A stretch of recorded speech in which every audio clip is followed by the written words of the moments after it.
Welcome to Harlow on Healthcare. I'm David Harlow, and I invite you to join me by my virtual hearth as I sit down with healthcare leaders to discuss building the future of healthcare. Today, my guest is Shannon West, who is the Chief Product Officer at Datavant. Before coming to Datavant, Shannon was working in government as Chief Technology Officer at CMMI and also worked at the United States Digital Service, involved with bringing technical talent into government to improve delivery of government services. And now back in the private sector, she is working on some interesting projects advancing some of the goals of government across the private sector. Welcome, Shannon. Thank you for joining us today. Thanks so much for having me. Excited to be here. Great. So I'd like to ask you to start by giving us a thumbnail sketch, if such a thing is possible, of what Datavant is, what you do at Datavant, and then I'd like to segue into the work that you're doing around records exchange and availability, specifically with respect to initiatives from the government. Yeah, absolutely. So at Datavant, we're on a mission to connect the world's health data, something that there's lots of companies who are working on a piece of it today, but we're really focused on building a platform to exchange data between providers, data aggregators, device companies, anyone who's holding clinical health or health adjacent data with requesters of data. And we've been doing that with de-identified data using tokenization or privacy-preserving record linkage to support clinical research, clinical trials. And then on the identified side, we merged with SciOx in 2021 and have been taking a business that historically has moved medical records using fax machines and paper. In 2021, we printed and mailed 70 million pages of medical records, just as the sense of scale, and moving that really manual process into this fully automated platform that we're building.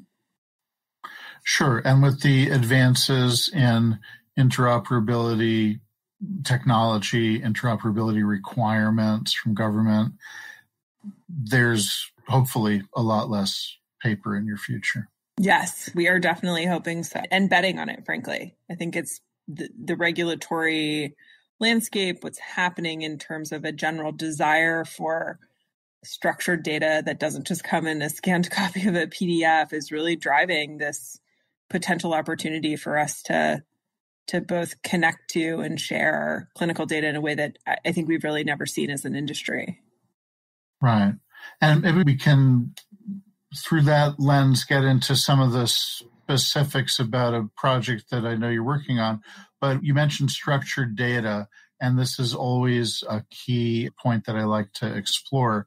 My sense is that no matter how hard we try to move clinicians into entering data in a structured manner, and how hard the EHR systems push in that direction, and how hard the clinicians sometimes fight back against that, do we in fact have a whole lot of structured data, or are we still dealing in this day and age with a lot of free text notes?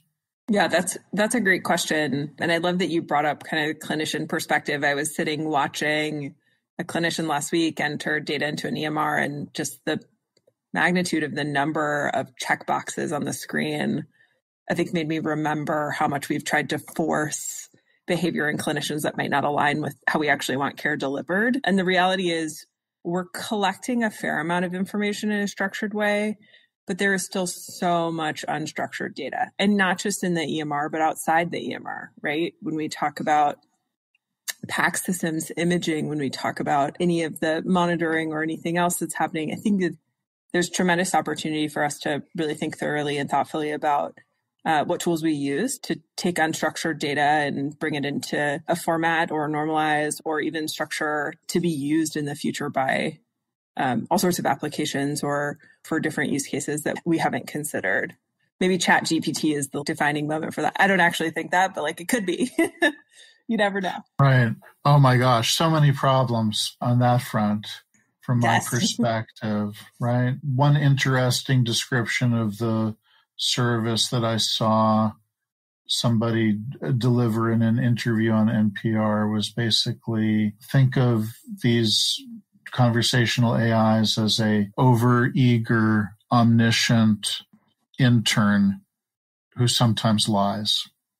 Yeah, I realized I had heard that ChatGPT had generated its own references when asked for references on specific points that it came up with. It's very fascinating. I think I'm excited about it. And I'm not someone who gets bullish on new technology. I think process and people and habits tend to drive things more so than a shiny new object. It makes me excited, but I'm super wary, especially in healthcare. We're talking about people's lives. We're talking about the lives of our loved ones. I tend to remain a little wary, but also, kind of under the covers a little excited about it too. Sure. Early days and more to come. So let's talk about something that's working in the real world today. I understand that you're involved in a pilot project implementing a piece of an executive order looking at making health records more readily accessible in a certain market. And I'm interested to hear more about that. There was an executive order that was published by the White House, and it's interesting because the title is actually Executive Order on Transforming Federal Customer Experience and Service Delivery to Rebuild Trust in Government. But the piece of the executive order that our team is lucky enough to be working on today is really focused on how we get medical records to new moms and what opportunities there are to improve that experience. As you can imagine, during pregnancy, a mom is visiting her OB-GYN, seeing her primary care doctor, visiting potential specialists with medical records living kind of across potentially multiple providers, even within a single provider, maybe even across multiple EMRs. And so finding the medical records that are associated with everything that happened during pregnancy, during childbirth, and then also in the perinatal period, it is slightly counterintuitive. You would have to go and remember every single place that you were seen. And so there's a super interesting opportunity for us to think through, as a new mom after a major medical event that happens to our bodies, how do we go and make sure that we get all of the medical records that we need to carry with us in our future interactions with the health system, so they're not just forgotten or cordoned off because, you're no longer pregnant. Right. It's so interesting to me because a previous iteration of the way in which we as a system manage pregnancy and delivery is bundled payment, global payment, right? The experience gets you, on the provider side, a global payment. So why isn't there, or why hasn't there been a sort of global approach to record keeping? And it sounds like we're catching up on the record keeping side. Yeah. It's pretty interesting, right? The Recovery Act and meaningful use, which really drove the initial proliferation of electronic health records, happened in 2012. And I think about this a lot because it was the year that I was pregnant with my daughter. And I have to tell you, I don't remember if there were electronic medical records that were being used in the midwife's office where I was seen or in the hospital where I eventually delivered. But what I do know is that 15 years later, I've never seen those medical records. I don't know what was in there. And yet it was this major event that happened to my body, right? It fundamentally changed it. And so it's pretty interesting to just think about how much catching up we have to do in the healthcare world to kind of meet the expectations that I think we all have as individuals who are using technology all day and every day in our lives for basic functions, right? Not even something big like healthcare. Right. So here we are today. And how has the landscape changed or changing? So what's the infrastructure that you've built or tapped into, and what is the experience from the clinician side and from the patient side today in the context of what you're working on? This is a great question. The way that the executive order was structured was to basically test methods to get medical records in the hands of new moms. And so there's a couple different ways that can happen. And what we've leaned into is, in our business today, we are the release of information company that staffs the medical record offices in about 40% of the health system.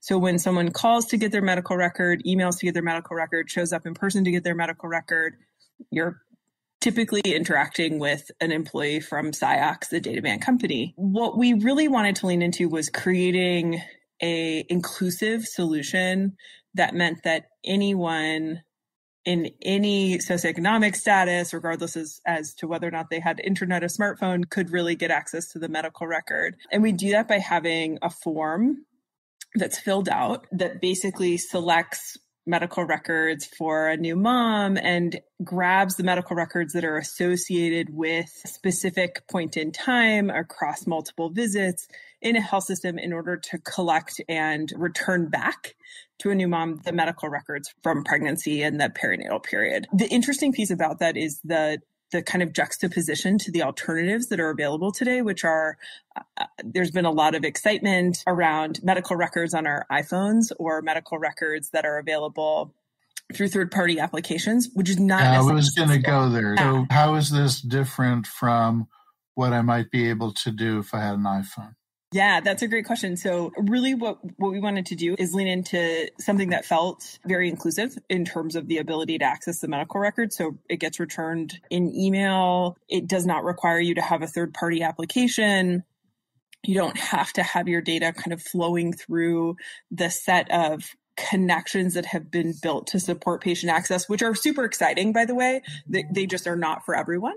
And so really the piece that we were testing was this basic, can we get people to request their record? When they get it, what data do they want? So we're doing a bunch of user research in the background to better understand, like, what do new moms really want from their medical record? How are they using it? How can we help them use it better? And then thirdly, where are they taking it? Can we potentially even make the process easier for that record to just be exported to their provider versus the patient having to constantly be responsible for being the personal, aggregator or file for all the medical records. And so that's really kind of how we think about the juxtaposition of those two things. But I think there's solutions out there for everyone. Our goal is really to just make sure we don't leave anyone behind in some sort of digital divide. If you're just tuning in, this is Harlow on Healthcare, coming to you on Healthcare Now Radio. I'm David Harlow, and my guest today is Shannon West, Chief Product Officer at Datavant. Shannon, if I wanted to ensure that I had access to my data, right? I wouldn't necessarily want to have it myself. I just want to know that I can get it if I need it. I can get it to the right person if I need to. If I'm going in to see a specialist, I want to be able to say, oh, gee, yeah, sure. Here are my full records from here and there and everywhere. And I don't need to spend a week collecting them before my appointment with the specialist. How does the experience here improve things for patients? Yeah, we're early days. So I feel like you're describing a utopia that I want to live into, which is why I'm doing this work. But right now we're early. We're talking about being able to get those medical records to patients or to their providers for that single point in time or that single episode or that kind of single bookended time period in a way that's really seamless. The piece that you described that we're in the process of solving for, but haven't as a system overall, is I want to get all my medical records before I show up to my primary care doctor from anywhere I've been seen at any point in time. It just has some additional complexity to it as we're starting to uncover how to know where someone has been seen over the course of their lifetime, how to grab all those records, how to make them available for the clinician, and not ideally also not put the burden on the patient, but then also make sure we're not overburdening clinicians with all the data too, right? Like we need to make sure they get the right data to be able to influence decisions that they might want to make in a visit. So there's some complexity to it, but for us, what we're really focused on is this specific kind of episode or specific time period that we need to make sure that moms have access to their records for. Right. And so, interesting point that you mentioned, which makes me ask, are there systems here to flag or highlight key bits of information in the record as opposed to just having a massive data dump?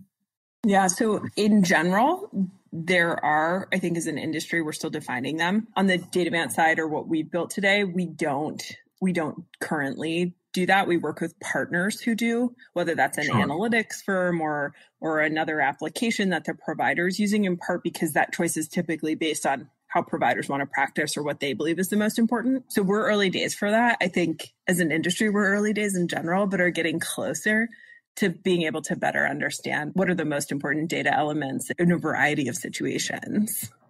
Mm-hmm.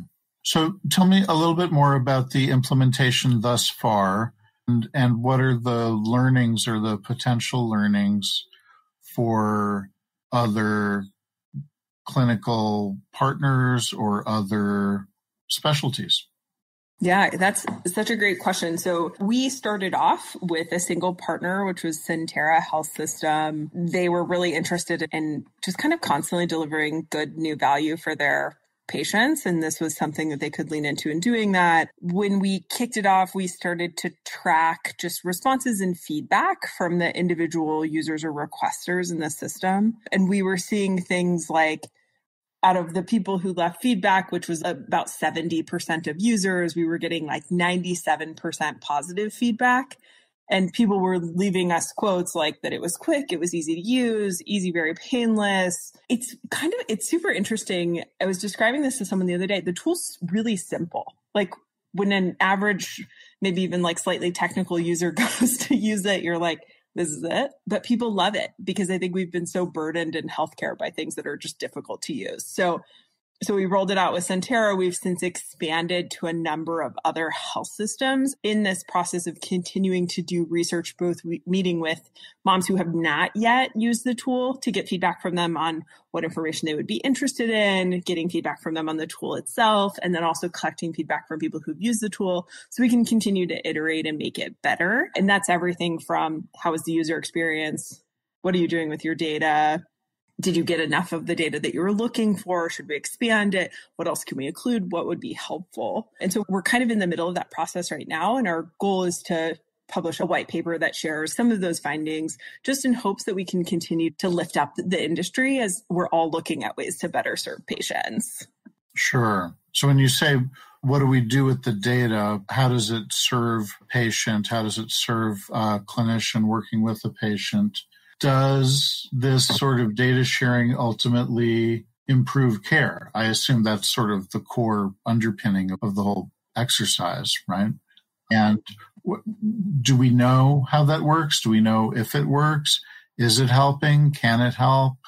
It's a tricky outcome. I'm not clear that we've efficiently tracked, have we improved outcomes in general in healthcare, and a number of things, including like very obvious treatments, or improved outcomes in terms of technology and what data does.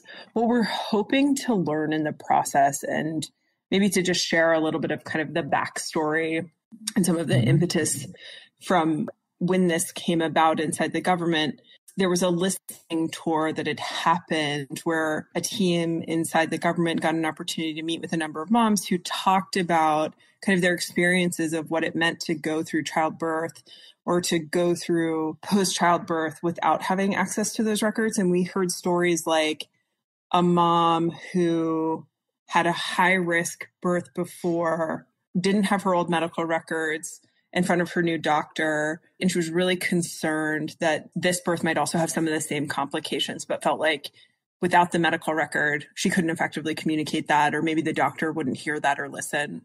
Or new moms who might have some health history issue that they believe puts them at higher risk, and not having that to communicate to the doctor or readily available is potentially kind of scary. And so for us, that outcomes piece is really about tracking and understanding what's the most valuable for the mom and what's the most valuable for the provider who's delivering care. And I think we're still early days in really defining what that is. And to me, it paints like a very perfect picture of kind of where we are in the state of maternal health in the country. And so we're hoping that through this process, we'll be able to learn more and continue to build and expand on that to better understand, can we improve outcomes? Can data being transferred with a patient or with a new mom post-birth really potentially change the trajectory of her health? I think, we can get into talking about just maternal mortality in general and what can change if we've got data in front of providers or in front of anyone else who's paying attention to the health of a new mom.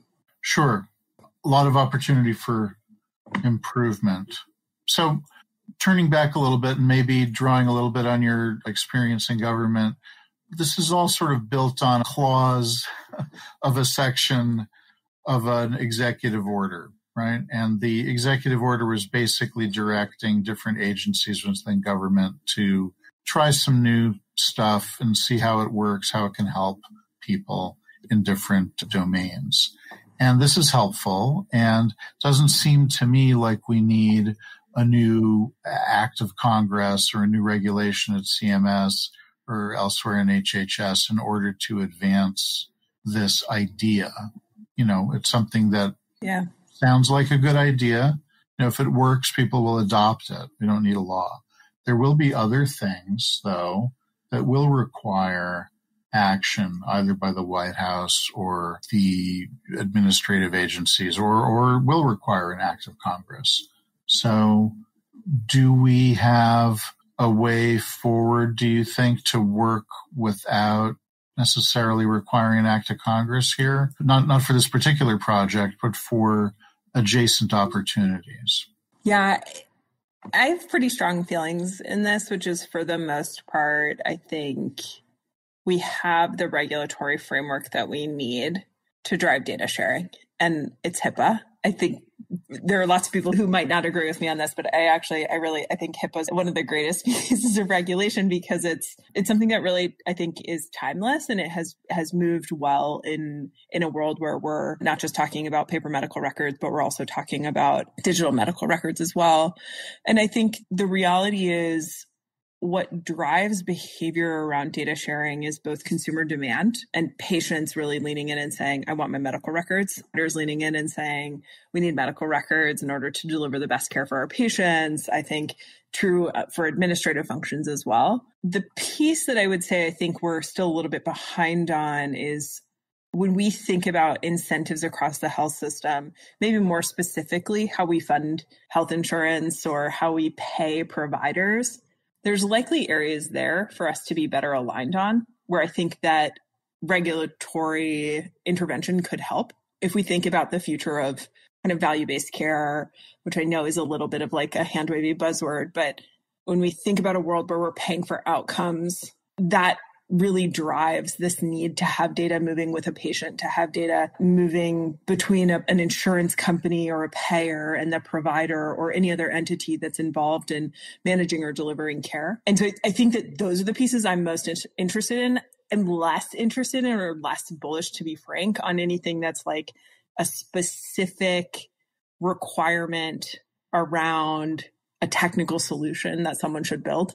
I think that regulation always has so many unintended consequences and it tends to get it wrong. And so that's really where my perspective is on this. And I feel pretty strongly that, we've got the framework. We just need to lean into it as an industry. Yeah, understood. I think I would tend to agree. You push the balloon in one side and something pops out the other.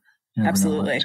I would just observe, I share your fandom for HIPAA, so to speak. And the only exception I would take to it is that it didn't really account for the growth in the digital health space, sort of the non-HIPAA regulated space that contains a tremendous amount of health data. Yeah. And to a certain extent, we're sometimes blinded to that, which is problematic. But hopefully absolutely. Things will improve along those lines in the future. Definitely. Well, to wrap things up, Shannon, I'll ask you my final question, which is, if you were to wake up tomorrow and find yourself 5 years in the future, what's one thing in healthcare that you would hope or maybe expect to find has changed drastically? It's a great question. I think on the hope side of the question, I hope that we're in a position where patients are no longer carrying binders of medical records to each and every one of their doctor's visits, but instead data is flowing really seamlessly with patients as they move through the health system. On the expect side of that, I'm maybe a little more pessimistic. I think we might make it a little better. I think we'll all have our records on our smartphones or in our Google Drives. I'm not convinced that they'll flow with us quite as seamlessly in 5 years. In 10 years, definitely. But in 5 years, I may be a little more pessimistic. Okay, so we're moving into a more paperless future at the very least. Yep, absolutely. Thank you very much for speaking with me today. Thank you so much for having me. This was wonderful. You have been listening to Harlow on Healthcare. Join us at healthcarenowradio.com. Let's continue the conversation on building the future of healthcare together at #HarlowOnHC. I'm David Harlow, keeping the fire going and holding a seat open for you. Until next time.